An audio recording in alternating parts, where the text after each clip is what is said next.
FASTag వినియోగదారులకి కేంద్రం shock ఇచ్చింది. మీరు కారు వాడుతున్నారా? అది తప్పనిసరిగా ఈ గైడ్ లైన్స్ తెలుసుకోవాల్సిందే. మీరు ఫోర్లలో ట్రావెల్ చేసేవారైతే నిత్యం, మీరు ప్రయాణాలు చేసేవారైతే తప్పకుండా మీ యొక్క జేబుకు చిల్లు పడకూడదంటే ఇకపైన ఈ కండిషన్స్ ని పాటించాల్సిందే. బ్యాలెన్స్ విషయంలో NPCI national payments corporation of India కొన్ని స్ట్రిక్ట్ గైడ్ లైన్స్ విడుదల చేసింది. టోల్ ఛార్జ్కి తగిన బ్యాలెన్స్ మీ యొక్క ఫాస్టాగ్కి లేకపోయినా, లేదంటే బ్లాక్ లిస్ట్లో ఉన్న కార్డుని వినియోగించినా మీకు ఫైన్ విధించడం గ్యారంటీ. నిన్నటి నుంచే ఈ యొక్క కొత్త నిబంధనలు అమల్లోకి వచ్చాయి.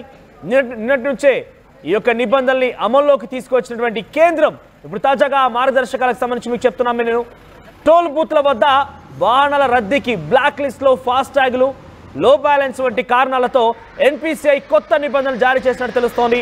మీరు కనుక గమనిస్తే ఎప్పుడైనా టోల్ గేట్ దగ్గరికి వెళ్ళి ఉంటే కనుక ఆల్రెడీ ఒక కార్ వెళ్ళి ఉంటుంది.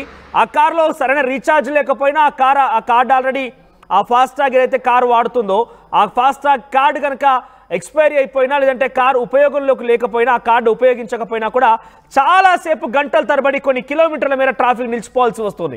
ఈ నేపథ్యంలో కారు వెనక్కి రాదు, ముందుకు వెళ్ళి అలాగే ఆగిపోవాల్సి వస్తుంది. చాలా ట్రాఫిక్ సమస్యలు కూడా ఎదురవుతున్న సిచ్యువేషన్ కనబడుతోంది. ఈ నేపథ్యంలోనే ఎన్పిసిఐ కఠినమైన నిబంధనలు జారీ చేసింది.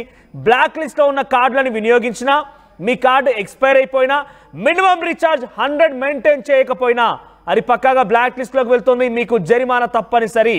అయితే మినిమం బ్యాలెన్స్ 100 లోపు కనుక ఉంటే వెంటనే మీకు ఫాస్టాగ్ సంబంధించి మీరు టోల్ గేట్ దగ్గరికి వెళ్ళగానే మీకు ఎర్రర్ కోడ్ వస్తుంది. 176గా దాన్ని పరిగణిస్తారు.